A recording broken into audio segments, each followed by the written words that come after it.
Сәлем озат оқушым, бүгін бізде 57-ші сабақ уақыт, сағат. Уақыттың өлшем бірлігі сағатпен танысамыз. Бірінші тапсырма сағат үлгілеріне қара дейді.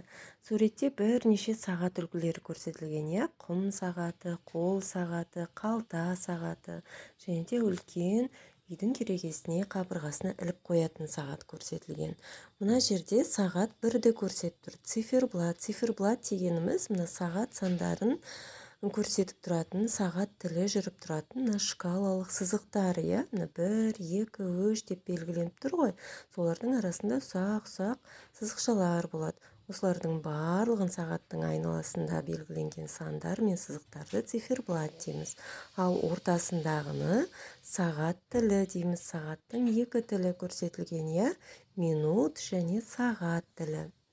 Қызыл тілі ол минут тілі, ал қысқа қара тіл ол сағат тілі.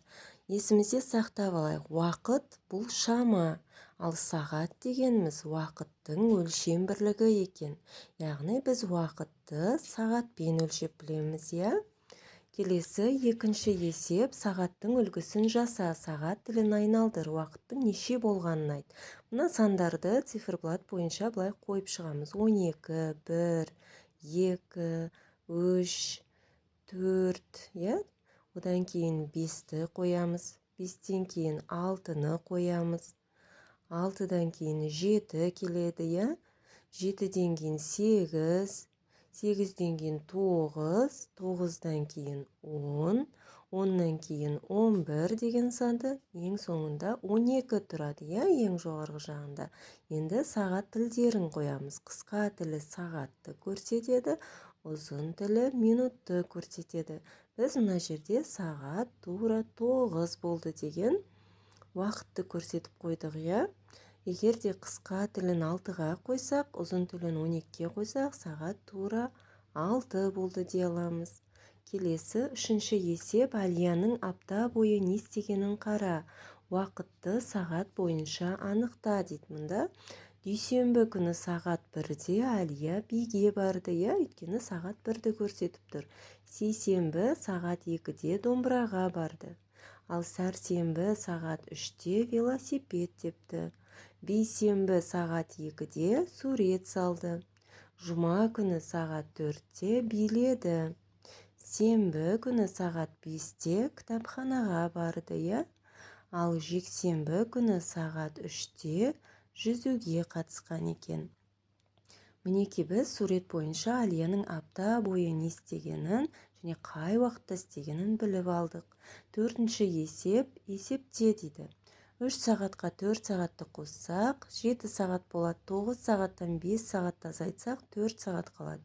10 сағатқа 30 сағатты қоссақ, 40 сағат болады. 60 сағаттан 40 сағатты азайтсақ, 20 сағат. 10 сағатқа 10 және 20 сағатты қосатын болсақ, 10-ға 10-ды қосамыз 20, 20-ға 20-ны қоссақ 40 сағат. 60 сағаттан 10 сағатты азайтамыз 50, одан тағы бір 10-ды азайтсақ 40 сағат қалады екен, иә?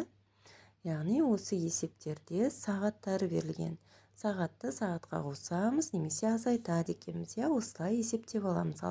Мінекей ең соңында 60-тан 10-ды аламыз, 50 қалды. 50-ден тағы бір 10-ды алсақ 40 қалады. Сағат деп жанына қосып жазып қоямыз. Бесінші есеп, сен зерттеушісің, неше сағат өтті дейді. Мінекей 2 сағат көрсетілген, иә? Бірінші сағат 8-ді көрсетіп тұр, екінші сағат 10-ды көрсетіп тұр.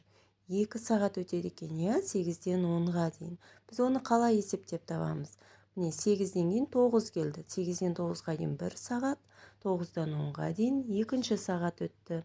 Сонда 2 сағат өтті. Немесе 10-нан 8-ді азайта саламыз.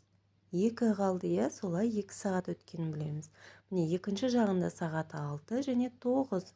Бұл жерде 3 сағат өткен екен. 9-дан 6-ны азайтсақ 3 болады. Біздің бүгінгі сабақ осымен аяқталды, озат оқушым. Уақыттың өлшем бірлігі сағатпен танысып алдық, иә? Соны дұрыстап мұқият қарап түсініп алайық. Келесі сабаққа дейін сау бол.